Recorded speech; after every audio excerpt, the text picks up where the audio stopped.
Wednesday is here. We are almost at this packed weekend of college football, something we have got to talk about, but there is still plenty on the docket for us to unpack. Today, we have got a full show. We first need to talk about a major injury for the Oklahoma Sooners, one that is so unfortunate to hear for Andrell Anthony, who is now sidelined for the season. This news came down on Monday. However, yesterday we weren't able to record. We weren't able to sit down and talk. So today we're going to be covering that. And we're also going to, more importantly, answer the question, what does this mean for the Oklahoma wide receiver room? And I'm going to go ahead and spoil something. I think we've already started to see the answer. We'll dive into that more. We then need to talk about how this is a unique opportunity for the Texas Longhorns. And in no way, shape, or form am I saying that having this loss to Oklahoma is better than having beaten the Oklahoma Sooners in the Red River rivalry. You always want that win. But we also need to be very realistic about what this means for Texas and what they can do having taken this loss. We then need to turn our attention to the Alabama Crimson Tide, where when I look at the remainder of Alabama's schedule, the biggest threat to the Crimson Tide may surprise everybody. And today, we've got to talk about it. And finally, is Sam Pittman on the hot seat? We're going to take a look at the Arkansas schedule, look at what they have to come, look at who they are playing this weekend, lightly preview that game. Y'all already know the drill. As always, as you're coming in here, be sure to hop down into chat. It's always awesome to have y'all in here. Day in the house, as always. My man, thank you for being in here. Lucian, Steven, Victor, always nice for y'all to be in here. Hop down and chat. Let me know what you're thinking about this weekend of college football, what you thought about last weekend of college football. Let's talk some ball. And I think the perfect way for us to start this is just kind of lightly previewing what we are going to see this weekend, because we are going to see some major matchups that will undoubtedly shape the college football landscape. For instance, a game that I cannot wait to see is Oregon-Washington, two undefeated Pac-12 teams, and this could very well decide who plays for the Pac-12 championship. Oregon coming in here, one of the top teams in the nation. Their offense has been really impressive. Their defense continues to improve week by week, and that's saying something considering they're already a very good defense. But Dan Lanning is showing why he is a young coach you need to be excited about. And speaking of, Oregon could be in for a major five-star win on the recruiting trail, as five-star edge Elijah Rushing, someone who was committed to Arizona, decommitted, and now crystal ball predictions are being inserted ad nauseum in favor of the Oregon Ducks, just highlighting what an elite job Dan Lanning has done out there. Something I'm really excited to see. And I don't think it's any secret. Those of you that have been around the channel for a while, you know I was really high on Washington last season. I thought it was a disservice that Michael Penix didn't end up making it to New York last season. I don't think we'll face that same problem this year. I at least hope not. He is once again showing everybody in college football he's one of the best players in our game. This is going to be a sensational game. You are not going to catch me missing this one. I cannot wait. But it is not alone. There are several other big games. We're talking Arkansas, Alabama, and I know that might not move the general college football fan the way that moves me, but it's still one I'm excited about. It's still one anytime you can watch KJ Jefferson and Rocket Sanders lace up, I would encourage you to do so because they are a dynamic duo. And then the Alabama defense has been awesome this year to watch. You have Auburn, LSU. A game that's going to fly under the radar, but any opportunity you have to check out what Hugh Freeze is doing there, I absolutely encourage you to do so. On top of that, what in the world is happening with LSU's defense? Defensive coordinator Matt House came in here, and there were a lot of people excited about what he would be able to do with this unit. However, if it continues down this path, he's going to be out of the house by the end of this season. I don't think there's any question about that. And because of the questions for LSU's defense, I think this game is absolutely one you need to be keyed in on. USC Notre Dame. I know this is a game that everybody in chat has probably been typing in. I haven't seen anybody type it in yet, and I'm very surprised. USC Notre Dame is a game that I was excited about before the season started. I was talking about this game in February, saying how I could not wait for this game to come around. I don't know why this matchup excites me so much. I really have no idea. But for whatever reason, this is a game that I have had circled for weeks now because I think we're going to have a lot of questions answered about USC. Unfortunately, we've had our questions answered about Notre Dame.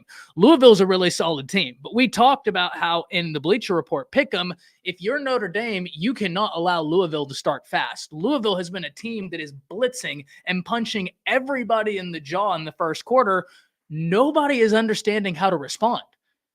And Notre Dame was their newest victim. Louisville in the first quarter is something insane in terms of how many points they're scoring, and they haven't allowed points in the first quarter yet.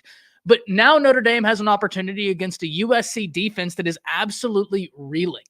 And first and foremost, you have Audric Estime, someone who through the early portions of this year looked like he was a Heisman favorite. The previous two games, he's been largely held in check. Will that trend continue against USC? This USC defense hasn't shown itself to be a defense that you just feel comfortable can completely dismantle a rushing attack. But if they were ever going to prove it, this would certainly be the weekend to do so. I think this is a game you've got to be keyed in on. So, a lot of fun stuff happening across college football this weekend. Steven hops in here and says, UCLA, Oregon State, going to be sneaky good. Completely agree with you there, Steven. In fact, I have another one for you. Miami, North Carolina, 6:30. That right there is going to be awesome. Miami taking one of the worst losses I've seen. Period.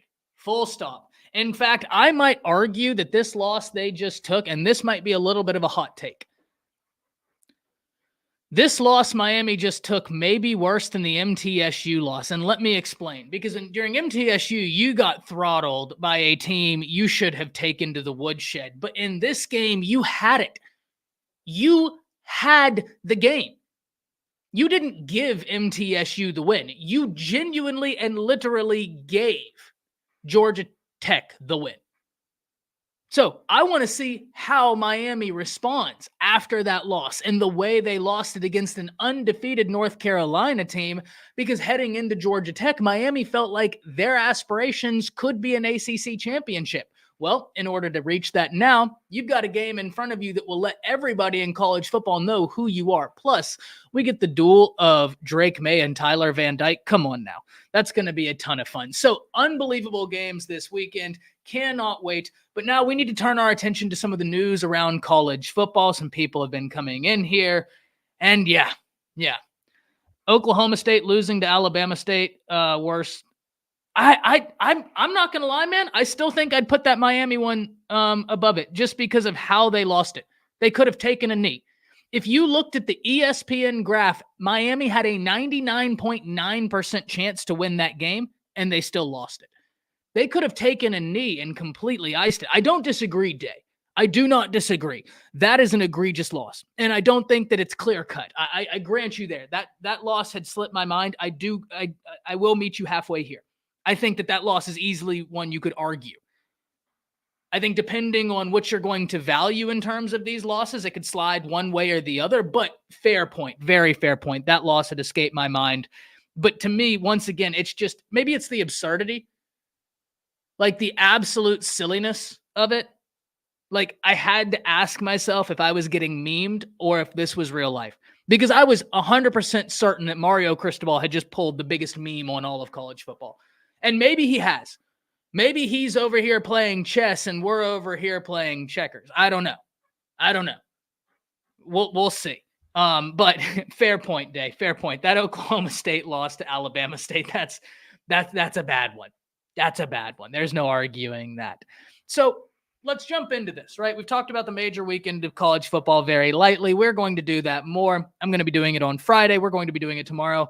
Let's talk about some topics around here. And we're going to start with the Oklahoma Sooners. Because coming off of a massive win against the Texas Longhorns, their premier rival, and one of the premier rivalries in all of college football, the Oklahoma Sooners, while riding a high, got some awful news, and that's that their leading wide receiver, Michigan transfer Andrell Anthony, is now sidelined for the rest of the season due to injury, and that is an absolute blow that you did not want to take because of what Andrell Anthony was doing in this offense. He was a very exciting playmaker. He was showing you why so many around the program were so excited about his future, and he was really allowing this offense to continue clicking, whether he was on the field, whether he was off the field. His dynamic within this offense was just impressive, and it was very obvious how much they valued him. So instantly, the question that needs to be answered is, what does this mean for the Oklahoma wide receiver room now that your leading wide receiver is no longer available? A hit that would really hurt a lot of college football teams across the nation. But today we need to talk about why Oklahoma may just be equipped to take a loss like this, a loss that you never want to take, a loss where a very talented player, someone who could absolutely help OU's offense, is now sidelined. But we need to talk about the names you need to know that could step up. And luckily, if you're an Oklahoma fan, I think that question has already begun to answer itself. And I pull up the pass leader for the Oklahoma Sooners, because at the top you see Andrel Anthony, which really underscores the point I'm trying to make. You never want your leading wide receiver to get hurt, especially someone who came in there, has only worked with Dylan Gabriel for less than a year, and already it's so obvious the relationship and the rapport they have. How much Dylan Gabriel trusted him, how much this Oklahoma offense and Jeff Lebby trusted him. It was obvious that this guy is a difference maker within this offense. However, against Texas, he goes down. And the reason why I said that I think we've already started to see the answer to this question arise is who stepped up during the Texas game. I want to point your attention to the name right after Andrel Anthony. Jaleel Farouk, a name Oklahoma fans are undoubtedly familiar with, but someone that I also talked about on this channel frequently before the season. My question wasn't, is Oklahoma's wide receiver room talented? My question is, which name is going to step up alongside of Drake Stoops and Jaleel Farouk? Well, that question has been answered, and abundantly so. We now have those answers. That's all well and good. But Jaleel Farouk, after Anthony went down against Texas, stepped up. And we started to see some of the things we saw last year, where Jeff Lebby utilizes him like a chess piece in this offense, because Farouk is an absolute weapon. That's part of the reason why in this entire Oklahoma offense, he is one of my favorite players, really on the entire team, because of the way Jeff Lebby utilizes him.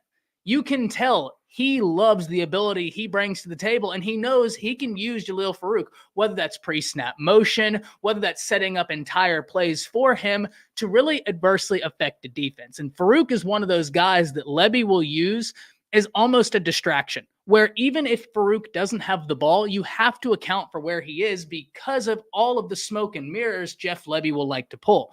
So that's the first name I think all Oklahoma fans should be familiar with. Luckily, you're already familiar with the name, but I think he is going to see an increased production with Andrel Anthony on the sidelines. I think they're going to start testing whatever side he's on a bit more, because I think Jaleel Farouk has that ability. I also want you to notice this. He's averaging 20 yards per reception right now. So it's not like he doesn't have big playability. He certainly does. But continuing the trend, now that you've looked one name under Andrel Anthony, I want you to look one name under Jaleel Farouk, and you get to Nick Anderson, a name that many around the Oklahoma program have been patiently waiting to see when he would burst, and it looks like it's been this season. And now he could be in for a massive role. With Andrel Anthony on the sideline, you're going to need that outside wide receiver. And there are two names that are young guys that Oklahoma could turn to. The first is Nick Anderson. The second is Jaden Gibson. But the reason why we're going to talk about Nick Anderson is because when the moment was the brightest, when the moment was the biggest for Oklahoma football in the previous two seasons, because let's be very clear and transparent here. Oklahoma always plays in big games. That's one of the beauty about going to play football for the Oklahoma Sooners. They're one of those programs, like an Ohio State, like an Alabama, like a Georgia, teams bring another level when they play the Oklahoma Sooners.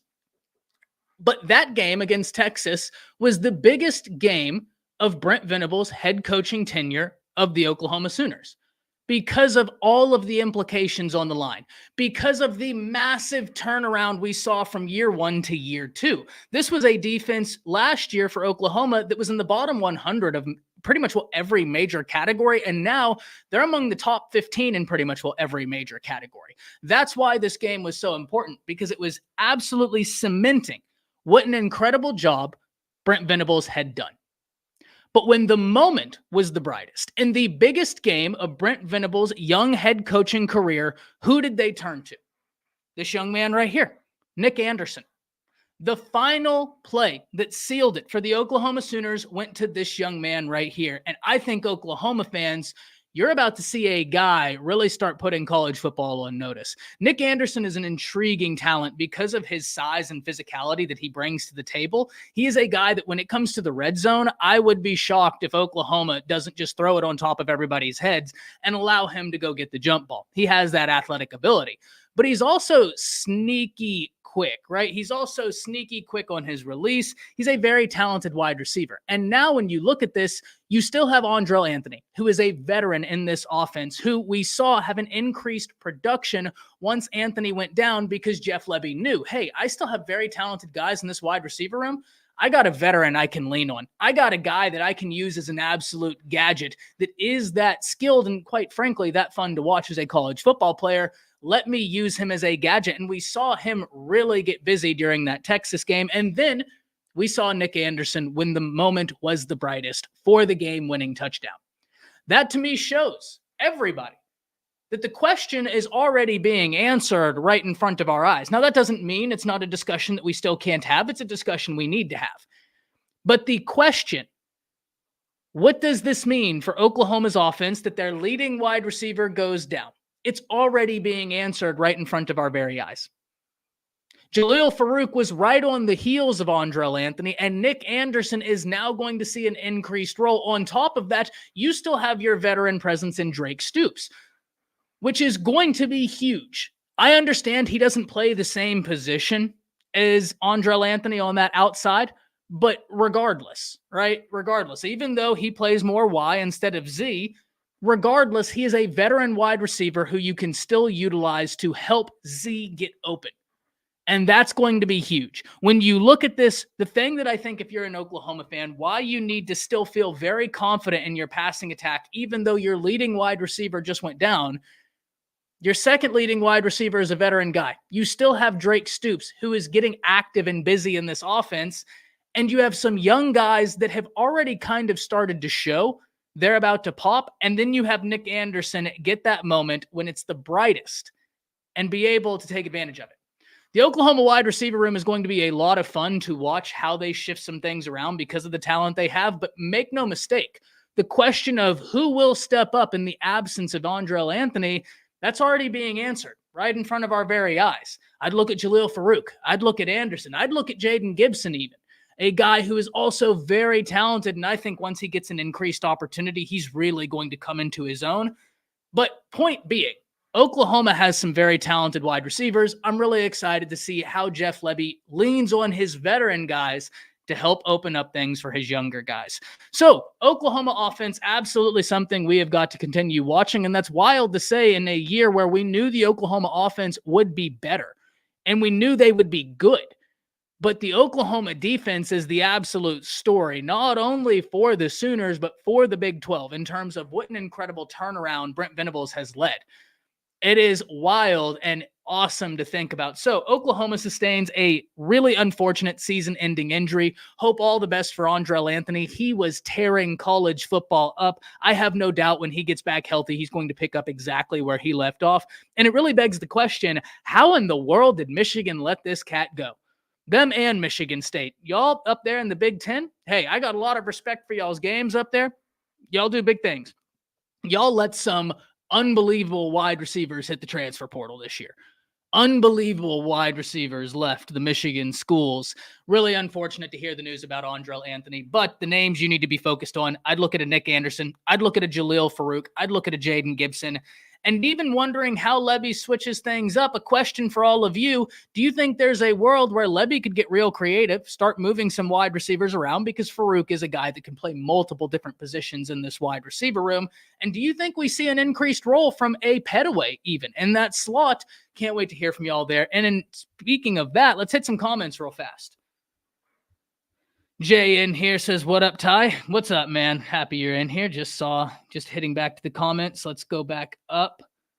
Anyone else in the camp that USC could potentially lose 5 of their last 6? Keaton, USC's schedule, unironically, like not even trying to pile on them. Like let's keep it all a buck right here. Let's just talk ball. Unironically, their schedule is a gauntlet. It is so difficult. We'll pull that up here in a bit, Keaton, because I completely agree with you. Like, USC actually pulled a gauntlet because of the Pac-12, the way the teams are right now. They actually have a really tough schedule. They could drop a few, and they'd still be a really good team, but man, it's not the opponents. It's how they lost 2 years ago. Appalachian State beating Michigan in the Big House. That's fair. It means Nick Anderson is going to be that guy, and hopefully Graham gets some run. Absolutely. Emmett Jones needs a raise. Too true. Too true. I'm liking Washington because quarterback will be a good game, though. Yeah, true. The last drive of Texas kind of said the coaches, yep, it's Nick, 100%.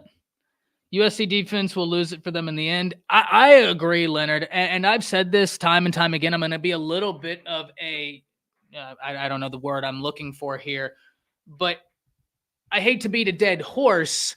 I've said this before. USC has the offensive capability to be an anomaly. And what do I mean when I say anomaly? Well, considering we've only seen 3 scoring defenses rank outside the top 20 of national champions since 2000, that's what I consider an anomaly. Now, the deepest we've seen that anomaly go, 2010 Auburn, number 53 or 54 in the nation in scoring defense. Quarterback is Cam Newton, the cheat code of all cheat codes on the football level. Pee-wee, Sarkastable, it doesn't matter. I say this every time. It does not matter. He is the cheat code of all cheat codes in football. So I do believe that they could be an anomaly, that they could walk into a national championship game if they were to make it with a defense that ranks anywhere from 20 to 45 and pull it out. I do think that they have that type of ability on offense. But I don't know that their defense is anywhere near that. Anywhere near it. I said this before. It's unfortunate that I'm watching Caleb Williams, one of the most gifted quarterbacks I can remember. And I know that there are some times where there's almost like this quote unquote Caleb Williams fatigue on the internet. And I hear you, but I think a lot of that is earned, right? Like there's a fatigue because he is that gifted. But it's so sad to watch him go out there and leave it all on the field week after week, only to have the defense not hold up their end of the bargain. And then to dance around the issue as if it's not an issue, as if we don't see it. Right? It's a little dystopian, right? Almost being tried to be convinced, hey, no, the defense isn't an issue. No, it's a little dystopian because my brother in Christ, I'm watching your defense. I'm watching it be an issue. Now, I'm not saying I'm some film guru, right? I'm not. There's a reason why I watch so much, because I'm trying to learn as much as I can. And part of the fun thing about all of you being a part of this channel is not only do we get to talk college football, we get to almost document my journey in learning college football and learning the game more and more, because I'm fascinated. I mean, you can ask Jay. I'm always sending them little clips. For instance, I sent them a little clip this weekend of breaking down the last touchdown for Oklahoma, how it came to be. The motions, the terminology, the verbiage, like that stuff moves me. That stuff really moves me. So I'm not going to pretend to be some savant. I'm not. I have so much learning to do. But even I can look at this USC team and say, my brothers, the defense is an issue. Caleb can't bail you out of everything. So Keaton, Leonard, 100%. Good comment. Really good comment there. And it's sad. It's sad. Day says, what sucks is Oklahoma is most likely going to have 2,000. Yeah, hey, it was absolutely in the cards. Absolutely was in the cards. No doubt about it. No doubt about it. Honestly, it is the one position we could have lost, and it doesn't hurt much. Yeah, look, I think it's not a loss you want to take, just because I think Anthony was still had some, takeoff to go. I think that he was still just scratching the surface of what he could do, but nonetheless, very well received, Steven. I think that the Oklahoma wide receiving core has really stepped up. And a name we didn't even talk about that could see some increased play from this is Brennan Thompson as well. Brennan Thompson. So watch out for that name. Definitely we will see Gibson and Nick Anderson along the way. Speedy guys, Brennan Thompson and Petaway. Yep. Boomer says, yo, happy to see you in here, Boomer. See, but Lincoln Riley has wasted great QBs before, Baker and Kyler, because of his lack of defense. It's not like this rodeo hasn't been done before. Yeah, but in terms of I think Caleb is better than both of them. That might be a little bit of a hot take, but in terms of just ability, and you're not wrong, Steven. We have seen this story before. But Caleb is different. Now, Kyler is different too. I grant you, Kyler's different too. Baker's attitude is what makes him unbelievable. Like Baker, that's not to say he doesn't have a skill set. Obviously, he has a skill set. He's an NFL quarterback. Guy has NFL ability. That's not the question, right? Let's get that understood. But it's his moxie that's just different. Baker's got a different level of want to. I mean, if you could put Baker's want to in some quarterbacks that have got God-given ability, it would be so dangerous because he's moved by things that you just don't see, right? Like, and that's interesting to watch, no doubt. But Caleb is different in terms of like the natural ability he brings to the table. Kyler's the closest for who a Lincoln Riley quarterback. Kyler was different too. I can't just say that Kyler wasn't different because Kyler was absolutely different. Yeah, Kyler was absolutely different as well. So very well received, Stephen. The coaching staff says Shelton is the best route runner on the team, and Brennan Thompson for his amazing speed. Yeah, LV Bunkley Shelton, I've always been a little bit surprised hasn't gotten a bit more play in the Oklahoma offense because I really liked him coming out of Arizona State. I thought he was a really, really crafty route technician from the slot. It's one of the things I talked about with Jay frequently is that, hey, that's a guy that he can understand some things. If Lebby gives his wide receivers any sort of option route tree, his veteran experience, like he could really take advantage of that. He could get busy with some option routes. So could Drake Stoops, in fairness. Drake Stoops, I think that's one of the beautiful understanding what's in front of him and adjusting. Smash says, what's up, Ty? I could see a rotation of Nick Anderson and Jaden Gibson with Petaway and Brendan Thompson thrown in to replace Andrell's deep ball threat. Completely agree. And I think one of the things that you can do is you can move Farouk into Z and then allow someone else to take over that position for Farouk. And that's the beautiful thing about Farouk. I'm not saying he's a natural Z. I'm saying he's got an ability to play every position that you would need him to play as a wide receiver.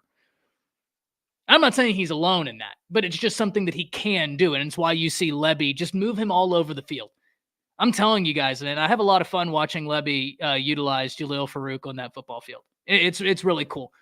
You can always kind of tell who an offensive coordinator really likes, who they really like see something in, because they're just using them so much in these pre-snap motions, even if it's a tight end, right? Like it doesn't have to be someone who can take the top off a defense or just be a huge threat. It could be someone who the offensive coordinator looks at and is like, hey, you get it. Like, you get what we're trying to do here. You understand the nuances of the game. And I think with Jalil Farouk, it's a combination of everything. I think he understands the nuances. I think athletically, he's there. He's a good player. He's a very good player. But I absolutely agree, Smash. I think you have the ability to shake some things around. And that's always really fun. That's always a lot of fun. All right, let's move forward. The biggest threat to Alabama is, and this is one I've thought long and hard about, guys. So we're going to pull up Alabama's football schedule. And, yep, here we go. This is something I've thought long and hard about. The biggest threat to Alabama is, because when I look at this schedule, there's no doubt that there are some quality football teams on here. Tennessee is going to play Alabama tough every single time because that's a rivalry game.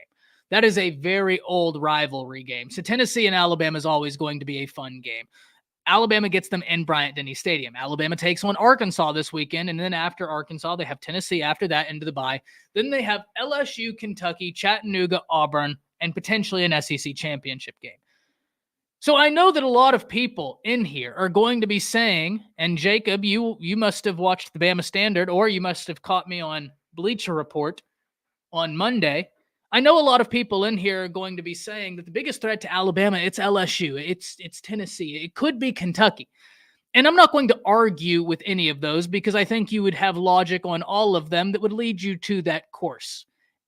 But I don't believe any of those are the correct answer.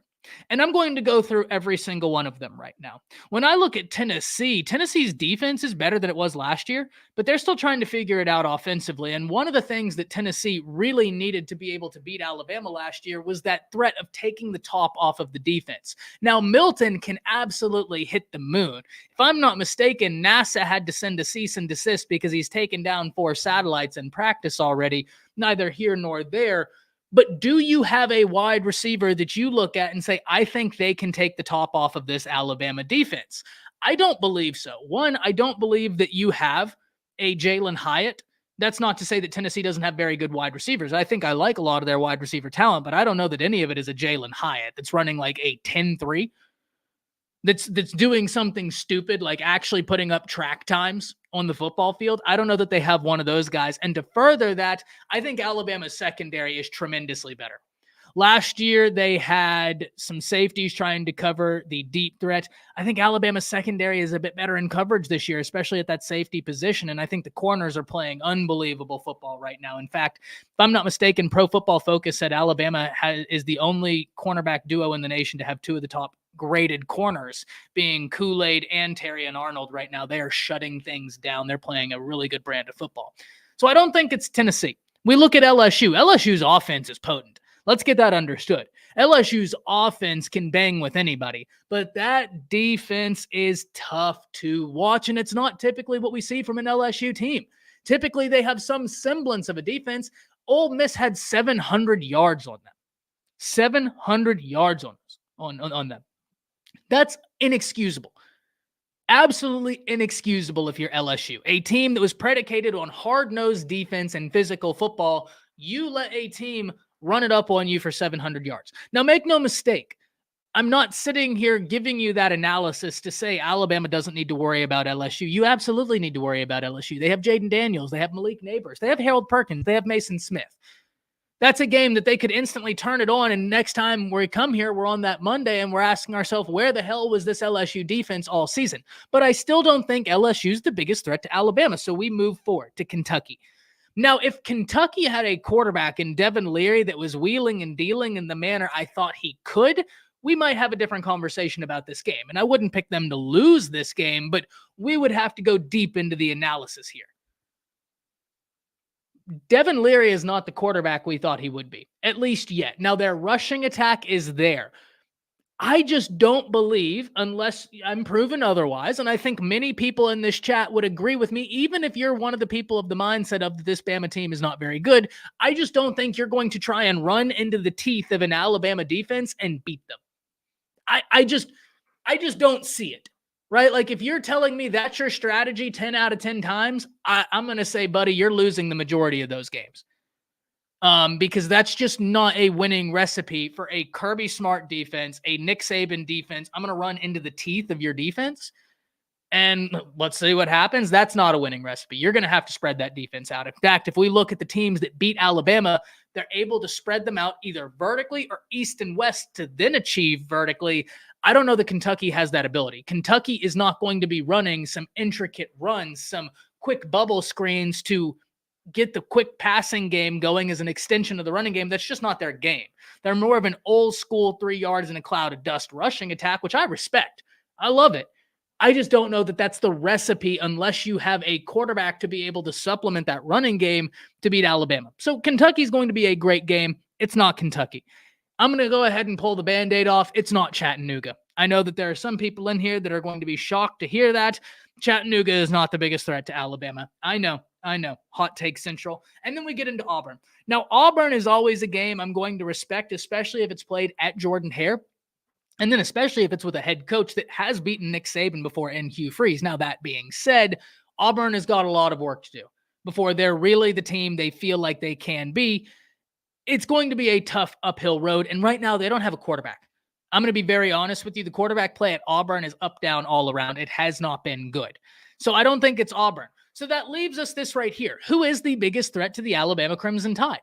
The answer is the Alabama Crimson Tide are the biggest threat to themselves. I'm going to paint you this picture, and I need all 45 people in chat to get ready to answer the question I'm about to pose to all of you. If nobody in here had watched the Alabama A&M game, nobody knew what the end score was, but Monday I came in here and I said, guys, I want you to guess who won this game. A&M is going to walk away with this game with 6 sacks, holding Alabama to less than 1 yard on the ground rushing, and Alabama is going to have 16 penalties. Who wins the game, Alabama or A&M? I need 44 responses right now. Who wins that game? A&M holds Alabama to under 1 yard per carry on the ground. Alabama gives up 16 penalties, 9 of which are pre-snap, mind you. And Alabama gives up 6 sacks to statistically a top 3 defensive front in the nation. Who wins that game? And I think the overwhelming majority of responses would say A&M. And I can't blame you. But therein lies the issue, ladies and gentlemen. Alabama gave up all of that and still came out on top at Kyle Field, one of the more hostile places to play in college football. It's true. That, to me, highlights the frustration with this Alabama team. Is this an Alabama team that's good? Yes. Yes, the ability is there. In fact, when I watch the wide receivers this year, I just sit there and think to myself, man, if we would have had this level of wide receiver play last year. These guys are getting open. Tommy Rees is growing. Still a lot left to be desired there. The offensive line is still painful, but they are growing. In fact, if I go back and I really want to nitpick those 6 sacks, 3 of which I don't think were on the offensive line. I don't. One of them I really can't blame to anybody because I think Jalen Milroe hesitated one more second to try and make a play, took a sack. That's a sack where it's like, okay, I don't want you to take it, but fair. You're trying to be a playmaker. I can live with that. 3 of them, I just thought either Jalen Milroe bailed into where the blitz was coming from, or maybe he didn't see it, but it wasn't necessarily that an offensive lineman just got beat. Maybe we left the pocket too early, but regardless, right? The Alabama offensive line is getting better. But the one thing that has reared its ugly head once again is the penalties, ladies and gentlemen. And this was something that killed Alabama last year. Absolutely killed them last year. They had over 12 penalties last year in Austin against Texas and narrowly escaped that game. They had something like 15 penalties against Tennessee, and they did not escape that game. And yet again, on Saturday, Alabama comes in here and plays with fire. Penalties are going to be the reason for Alabama's demise this season, and that's not to take away from any team that will play Alabama. That's not my point here. My point here is to just point out an uncomfortable reality. Already this year, penalties have taken 7 scores off the board for Alabama. 7. You're not going to be in a position to win college football playoff games whenever you have opportunities being taken away. It's just not going to happen. We saw Alabama beat Texas A&M when opportunities were taken away because, one, Alabama's defense is unreal. It's so good. Dallas Turner and Chris Braswell are, I think, the highest graded pass rush duo in the nation. Terrion and Kool-Aid are doing their thing. Last week, I think Caleb Downs was not only the highest graded safety, true freshman safety in the nation. I think he was one of the highest graded safeties in the nation last week. Backed it up with another big game this week. Huge interception. That guy is a superstar. The way he intercepted that ball, he had no business coming down with that interception, but it showed his range, how quick he was. Whenever he identified where Johnson was going with that ball, he broke on it. He came down with a huge interception. He almost came down with another one to seal the game, and I contend in 2 weeks that may have been a pick six. That may have been a house call. He jumped that route, nearly batted the ball away. Hats off to Jake Johnson, tight end for Texas A&M. Came down with a big-time catch, but Caleb Downs still got the tackle short of the first down. Huge play. So Alabama's defense is there, but Alabama has got to get out of their own way. The offensive line is coming together, but against Texas A&M, you have 9 pre-snap penalties. I get it. Kyle Field is a hostile environment, one of the more hostile environments in the nation. That's a tough place to play. Truly it is. But that's inexcusable. You're Alabama. You dictate the pace. That is what you do. And Alabama this year is starting to find themselves, but at the same time, there's still a lot more work to be done. A lot more work to be done. Now, there's a double-edged sword when I say that. There's good news and bad news. The good news, if you're an Alabama fan, I don't think this team is done growing at all. At all.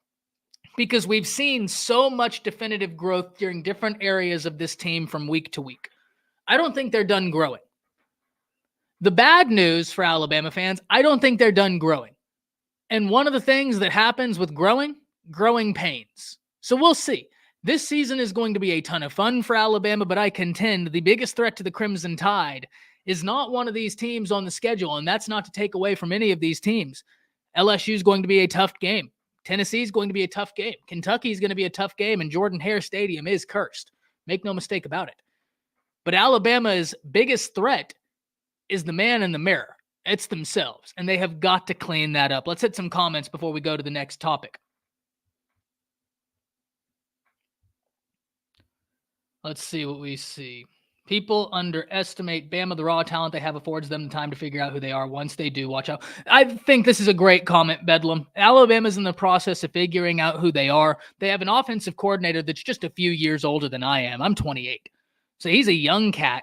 Alabama's figuring it out. But hey, they got to figure it out quick. They got to figure it out quick. No doubt about that. No doubt about that. Great comment. I love that. If Bama stopped shooting themselves in the foot with the touchdowns being taken off the board, these games wouldn't be as difficult and stressful. You know, I saw a lot of A&M fans contend that A&M should have won this game handily. And I'm not going to take away from that, but I feel the exact opposite. I feel that Alabama could have put this game away and some. And they didn't. They let A&M hang around. And guys, I don't ever want that blindside block call was the softest call I have seen maybe this year. Now, I agree. I don't literally think it was the softest call this year. I think you could find me one that was much more egregious, but I think the point is well received, right? If you saw that blindside block call, Dallas Turner thought about touching the man and they threw the flag. Took 7 points off the board. That's exactly what I'm talking about. Is it a flag? Dallas Turner, he shouldn't have done it. We'll meet halfway. Should it have happened? No, but man, to throw the flag on that is soft. It is what it is, though. I think Alabama, I completely agree, Jacob. I saw a lot of A&M fans really feeling like they could have came out of this game victorious, and maybe they could have, but when I watched the game, I felt like Alabama really left a lot out there that they could have taken advantage of. They left a lot out there in penalties and missed opportunities. I think there's another universe where Alabama comes away with 9 penalties in this game and stomps a hole through them in Kyle Field. And how about Jaden Roberts, ladies and gentlemen? Number 77 for Alabama, coming in relief of Darian Dalcourt, and has really allowed this offensive line to play at a different level. And I think it's his pace. I really do.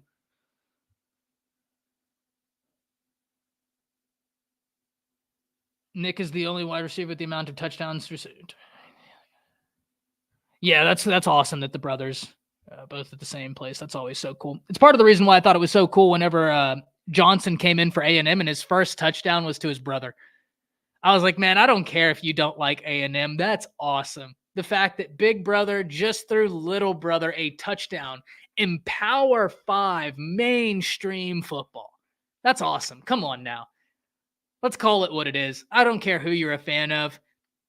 That's the moments that it's all about, man. That's really the moments it's all about. That was so cool. So anytime you kind of get those little family ties, it's always really, really cool. Always a lot of fun. All right, let's move forward. Texas has a unique opportunity coming off of this loss. The Texas Longhorns have a unique opportunity, and do not get mistaken into what I'm saying here. I am not saying that it's better for them to lose this game. There's no universe where a loss is better than a win. But the reason why I want to turn all of your attention to this topic is as follows. How does Texas respond? How do the Texas Longhorns respond? Because for Texas, that was a gut punch. You lost a close game in the final second to where I think a lot of people felt like Texas was going to win. My prediction was for the Longhorns to win. Now, I didn't think they'd win by 5. I thought Vegas was out of their minds. I thought it'd be a 2 to 3 point victory if Texas was to pull it off. Lo and behold, OU shows everybody, hey, not today. Huge win. But what does that mean for Texas going forward? Well, their season is still very much well alive. They still hold one of the best wins in college football, going into Tuscaloosa and downing the Alabama Crimson Tide. Right? Every week that Alabama wins, and I get it, it's not the same Alabama team, but that's still a good win. You still went to Tuscaloosa and downed Alabama. So they still hold one of the best wins. But now when we look at the rest of the Texas schedule, it gets interesting because Texas should win out. But this is where we're going to see how different this Texas team is than previous Texas teams. Now we get a real opportunity to see who you are. Sometimes it's more telling who you are in defeat than it is in victory. Now, for the Oklahoma Sooners, it was the exact opposite. This was an incredibly telling victory, though I contend, and Sooner fans, close your ears, if there was a universe where the tables were turned and OU would have lost the game in the same fashion, I still think you exit that game having OU's stock improve. Even if OU would have lost that game having played the way they did, they showed everybody in college football, they're for real. There's no questions. They're for real. So, great game. And I think Texas can feel the same way. They're for real. But how do you respond? The Texas Longhorns of old would crumble. It's an unfortunate reality. The Texas Longhorns of old would drop a game or two that they had no business dropping. The Texas Longhorns of now can't afford that. Because Oklahoma is surging. Oklahoma sees the Big 12 championship clearly in their sightlines, and they understand they've still got some really fun games ahead of them. I'm really excited for that Kansas game. It's going to be a good one. BYU in Provo. We talked about this the other day. You never sleep on BYU, and I feel the same way for Texas. Even though BYU is coming to DKR, don't sleep on BYU. They're just one of those teams that will just hit you over top of the head, and before you know it, they're walking out of your stadium with the entire bounty. It just seems to happen once every year, once every 2 years. Just don't sleep on BYU.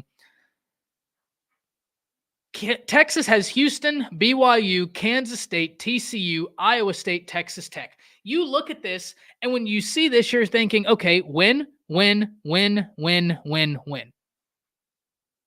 But is that going to be the reality? Because far too frequently we have seen Texas continue to allow their opponents to dictate what type of football is played to them. And I've seen a lot of Texas fans come up with different and various reasons for why they lost that game. And one of the things I've seen is Texas didn't play their best game. Here's the problem with that excuse, guys. That is saying that the very real problem that I have been talking about with Texas, something that I really hope they can fix, is still there.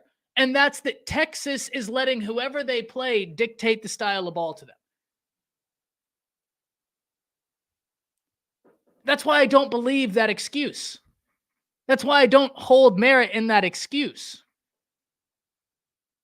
Both teams left opportunities on that football field. So that excuse doesn't really jive or fly with me. I get it. But I think both teams left opportunities on that football field, so we can go round and around like a wagon wheel.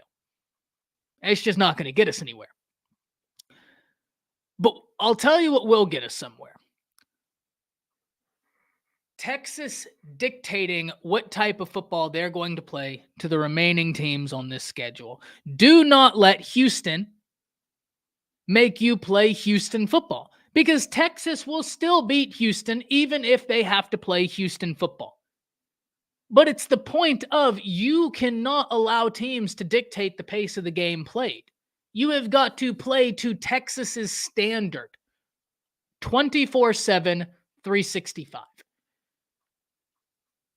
And even if you're playing to Texas's standard, that doesn't mean you're always going to win. Sometimes you just get beat, and it is what it is. That's college football. That's the beauty of our game. That's why there are so few undefeated national champions. It's the beauty of this game. But if you're going to go down swinging, and go down swinging on your terms. Texas has the ability to do that with every team left on this schedule, but now it's where we see how much growth Steve Sarkisian and this staff has implemented into this Texas locker room. Now we see who Texas is. Sometimes getting punched in the mouth can be a good thing. Not in terms of like, is it good for your season to go? A loss is never good. Understand what I mean. I'm saying that it can have you take a real hard look in the mirror and start answering some hard questions. And Texas might have to take that look in the mirror. It was a close game. It was a great game. A great game. I mean, that's an all-timer. That's going to go down as one of the top games this year. But Texas now needs to look at the rest of their schedule and say, style points, style points, style points, style points, style points, style points. Dylon, Dylon, Dylon. All these games are winnable. Go out there, play Texas football, crush them all, and meet up with Oklahoma again in the Big 12 championship and let that settle that. Easy peasy. Easy peasy. But this is where we see how much growth Steve Sarkisian has implemented in this Texas team. This is where we really see it. What Texas does from this point on will really dictate who they are. And I, for one, can't wait. Do not overlook the remainder of Texas's season. It is important. It will help us ascertain who they are as a program, where they are as a program. It's a talented team. A lot of talented units. How do you respond? Because I watched OU respond after the year they had last year. And they're responding every single week. Every single week, Oklahoma is using it as an opportunity to respond. Now it's Texas's turn. You responded with Alabama, and that was a great win. Great win. How do you respond now? How do you respond after getting punched? Can't wait to see. This is going to be a great stretch. Let's hit some comments before we get into our last little area. This loss is going to say who Texas is if they wake up and quit sleepwalking during the lower games. They should steamroll 100%, Stephen. And that's what I think it is. It's like, it's just like this. Whenever we would talk about Oklahoma coming into this game, and I would ask the question, how good is Oklahoma? We'd have this discussion ad nauseum, where it's like, okay, I'm not questioning, is Oklahoma a good team? My question is as follows. OU, before this Texas game, was ranked 12th. I think that that's absolutely appropriate. My question is, how good is Oklahoma? Where do I rank them between 1 and 12? Because I think that they're absolutely in that range before the Texas game. Where do I put them between 1 and 12? That was always my question. It wasn't from a place of, is Oklahoma good? Are they competent? Just watch the film. That much is being answered. It was, where do I place you amongst the top teams? And now we have our answer. Now we have our answer. Now there's no denying it. They're using an opportunity every single week. Can't believe Joel Klatt said Texas outplayed Oklahoma, and it was the shorthorn mistakes that allowed the Oklahoma Sooners to win. Both teams made mistakes. Both teams left opportunities out on the football field. That is what it is. That's exactly why I don't like playing the, and I said this earlier in the season, I don't like playing the woulda, shoulda, coulda game, right? Like the revisionist. I don't like it. What did we see? What happened? I'm not saying that Texas maybe didn't leave some opportunities out there, but I think for every opportunity we can say Texas left out there, I'm sure an Oklahoma fan could then appropriately point me to an opportunity that Oklahoma left out there, and then we go around and around and around, and we get nowhere. What I think is far more conducive to success is actually dissecting the opportunities you were able to take advantage of, why you were able to take advantage of those opportunities, and how you can expand upon them in the future while simultaneously working on the things that they took advantage of. That's how we do this. I don't know. I just think that the whole revisionist history game, that's why whenever Alabama lost the championship to Georgia, I just never wanted to play that. Oh, had Jamison Williams been healthy? Because I think that Alabama would have won had Jamison Williams been healthy, because they blitzed that Georgia defense when Jamison Williams was healthy. Bryce threw for like 450 yards. But I can't say that with my chest because one, that Georgia defense was unbelievable. And two, Georgia ended up winning the game and Alabama still had opportunities. There were still opportunities for Alabama to capitalize, win the national championship. They didn't. So can I definitively say that it was the injury, even though opportunities came later? No, at least I can't. I don't feel comfortable saying that. And that's kind of why I just don't like the revisionist history game.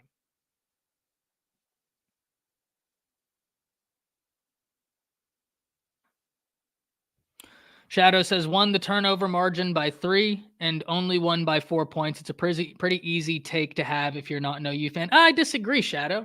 I disagree. And I think Nino and Steven disagreed to a degree as well. And listen, I hear you, but like,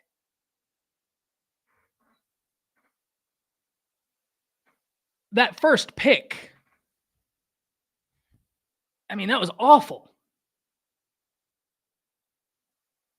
I almost sent Texas the number for the eye surgeon that did the famous Jameis surgery because that was awful, terrible.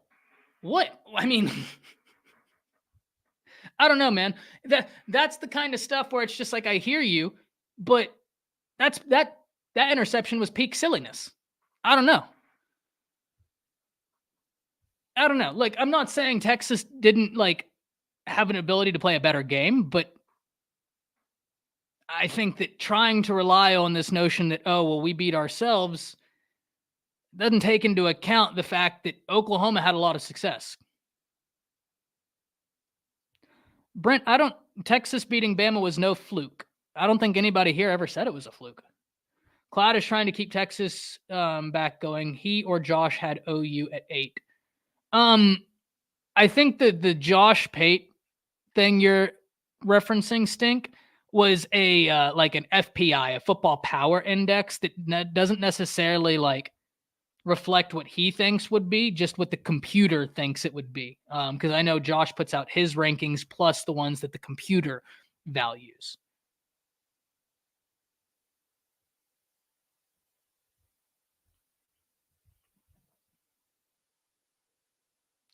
If Texas beats OU in the conference championship, if they make it there, then I will believe that. I mean, even then, it's going to be a totally different game. You know what I mean? Like, it's going to be a totally different game. Going to be awesome to see.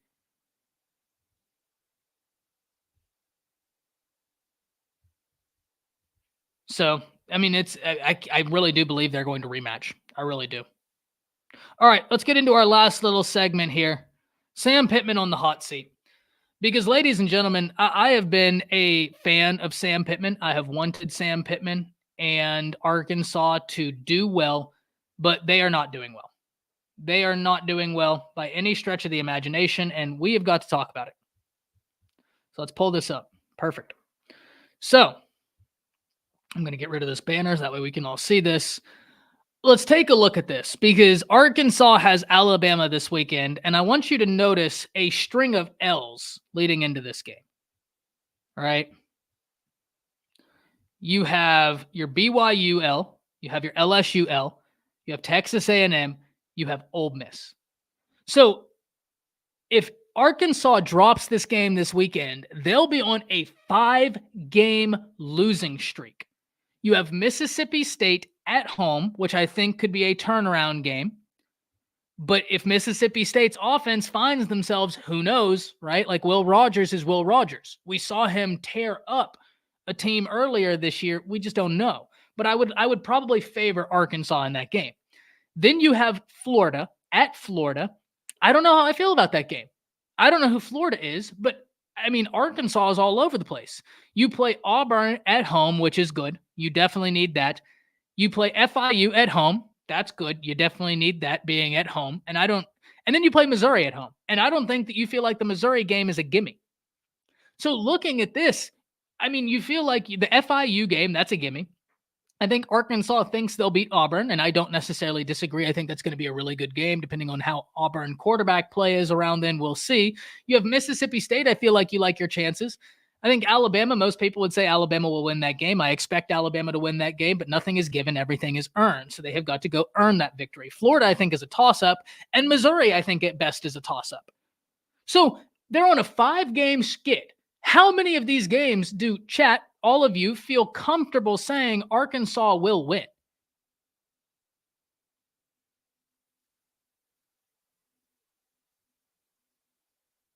How many of these games do they have to win? Brent says Sam is not on hot seat. Why is that, Brent?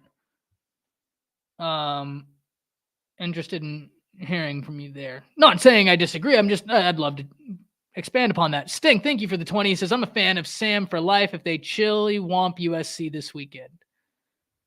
Yeah, for Sam Hartman. Yeah. That's going to be a great game, man. Absolutely. One of the games I've been most excited about all year. I have to pick that game on Bleacher Report. I don't know who I'm going to pick. I really don't. I really don't know who I'm going to pick. I'm going to go back and rewatch.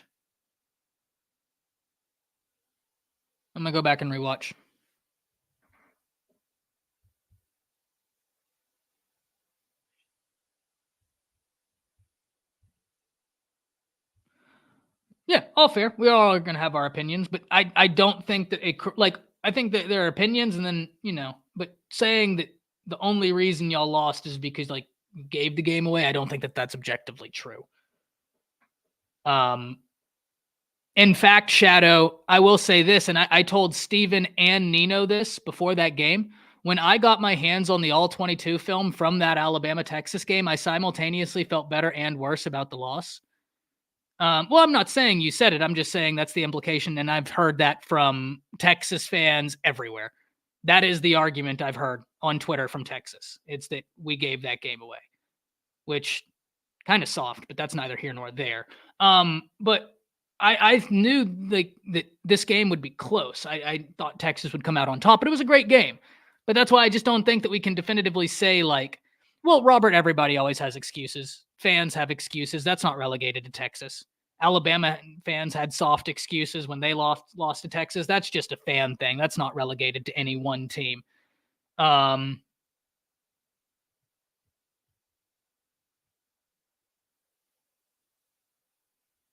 But I guess the question then is, Shadow, isn't that alarming? You remember, Shadow, we talked about Texas being a part-time employee, and now you're telling me that they are still a part-time employee. Maybe it's not that you're inconsistent. Maybe that's who you are. Right? Maybe that's who you are. Maybe you are the team that played Wyoming and Rice as opposed to the team that played Alabama. Because if I'm looking at a sample size, what am I to believe? Right? It's why I brought up that example. If we have a bouncy ball factory and I say you're going to be shipped 100 bouncy balls, they're all supposed to be red, and you get them and 15 of the balls are gray and 85 of the balls are red, you would hit me up and say, oh, well, I think that the bouncy balls are supposed to be red because it seems that there is an anomaly. I think Texas is who played Alabama. Don't get me wrong. I think Texas is the team that played Alabama, but we are getting more and more of a sample size that points to the opposite. And so I don't know that that's an excuse I would use, because if this was a debate stage, if you gave me that excuse, Shadow, and we were actually debating for points, I'd be licking my chops at that. I would be licking my chops, ready to go up to the stage and hit the podium, because I think you are pointing out that, is it inconsistencies, or is that who you are? Because if you're telling me we were inconsistent this game, this game, this game, this game, this game, and this game, I'm going to say, well, then you're inconsistent. That's who you are. It's not that you're up and down. Which is why I don't personally use that excuse for the Texas OU game, because I just think that it was a close game. Both teams left opportunities on the football field. Oklahoma pulled ahead. I don't think that this is a game where I can look at Texas and say you are a part-time employee. I think Texas played a decent game. I'm not saying they played perfect, but that's kind of why, Shadow, I'm kind of hesitant to say that, because I think it gets us into a level of analysis that really paints a different picture that I don't think is true about Texas.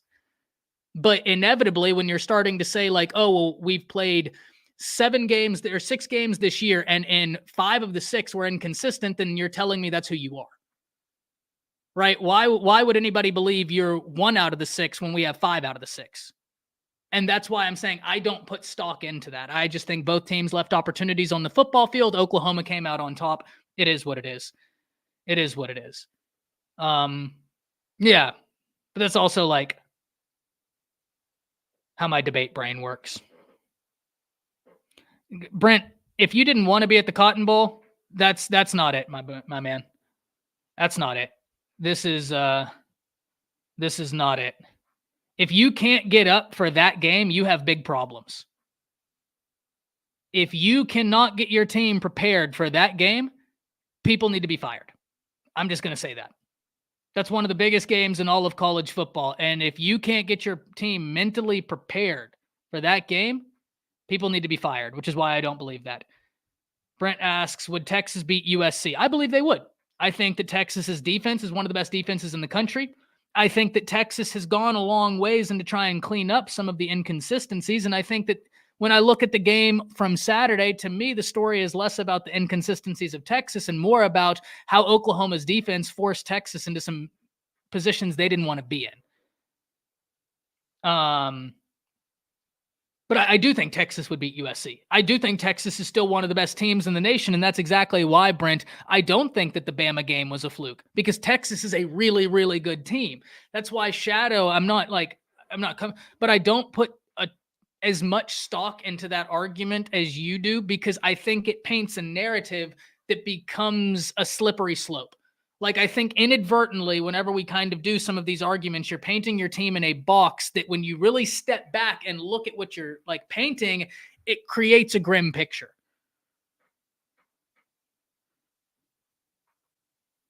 That game is as big as a playoff game. It is. Yeah, that's one of the biggest games in the nation. So that's why, Brent, I just don't agree that Texas didn't want to be there. Because if that is the case, if this is true, someone needs to be fired.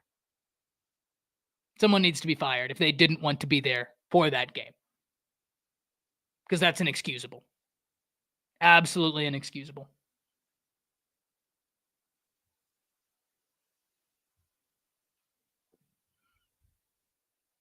About the wide receiver drops for the season and the on penalties. 2 positions we thought were going to be fair. Very fair. But okay, let's get back to this Sam Pittman, right? Because we had some people say that they didn't feel like Sam Pittman would be gone. We kind of wrapped that up. We'll be good there.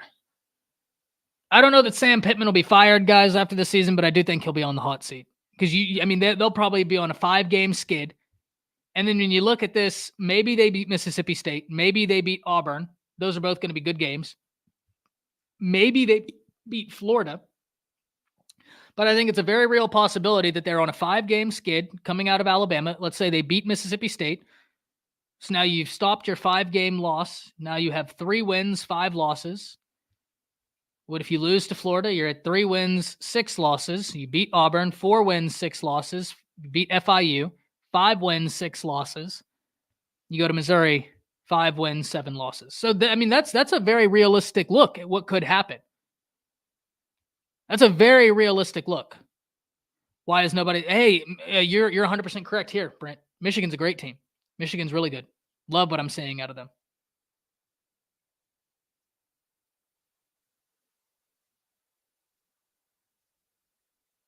Arkansas is better than Mississippi State, I think. I think so too, Stink, but at the same time, I'm not really sure, just because there's so much changing at the guard at Mississippi State. They're one of those teams that I know that in college football, we always say who you are at like week 5, that's probably who you are. And I think that there's a lot of truth to that. But I also think there are teams that are somewhat special exceptions where it's not like you're going to go from being trash to being a Super Bowl contender. But I think you can go from being trash to being competent. And I'm not saying Mississippi State was competent, but I think that this is one of those games where I just think that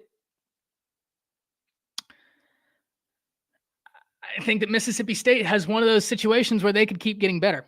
The Bama game is not a sure win against the Hogs. I feel as good about this game, Brent, as any Alabama has played, because when you look at the matchups, Bama's defense is statistically one of the best in the nation at everything. I think they grade the highest right now in 4 or 5 different areas. They're one of the only defenses that if you look at the advanced statistics, which evaluate everything and then equate everything, they're one of the only defenses in the nation to be in the top 10 in pretty much every category, every single category. This Bama defense is unbelievable. They're really, really good. Really, really good. Now, the offense is finding themselves. I grant you that. But Rocket Sanders, his health has been up and down. KJ Jefferson is still there, but they just don't have a lot of help on the outside. And then I look at it, this was an Arkansas secondary last year that was not very good against the pass, though Dwight McGlothern has been playing big boy football. I grant you that. But outside of Dwight McGlothern, their secondary has really been tested. I look furthermore, they lost their 2 top linebackers, Bumper Pool and Drew Sanders, to the draft.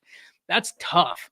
And I think when you look at that and compound that with a mobile quarterback like Jalen Milroe, especially with it being at home, I think they're going to try and isolate those brand new linebackers, get them in uncomfortable positions, and especially lay the groundwork with Jalen Milroe's legs to try and utilize the tight ends, right? Put the linebackers in hell. Get the running backs out the backfield, make the tight ends come out the backfield, show the linebackers all these different things, and then you slip Jalen Milroe out. Going to be a thing of beauty. Going to be a thing of beauty. I hope, Brent. But that's why we play the game. Because I do think you're right, Brent. I think I'm probably a little overconfident about Alabama in this game, and I'll meet you halfway there. I think I am a little overconfident. I am a little bullish, but it's because of what I saw in that A&M game. Yeah. But I do think I probably am being a little lackadaisical on that game. I will grant you that, Brent. I will 100% grant you that. And Bama will be in the playoffs. Maybe, man, maybe. They got to beat Georgia if they win out. That's going to be a tough game because Carson Beck has quietly came alive. Like quietly really come alive. I really like Alabama's defense. If Alabama's offense continues to evolve, sky's the limit for what they could do. But they still have a lot of work to go. They are not on that level yet. It's the disregard of defense for me, my man. It's the disregard of defense. All right, guys, we're going to get out of here. You can catch me tonight over on the SEC Connect. Always going to have a good time over there. Tomorrow, we will be back talking more football, have some videos planned. We've got some commitments coming down tomorrow that we're going to be talking about, so be on the lookout for that.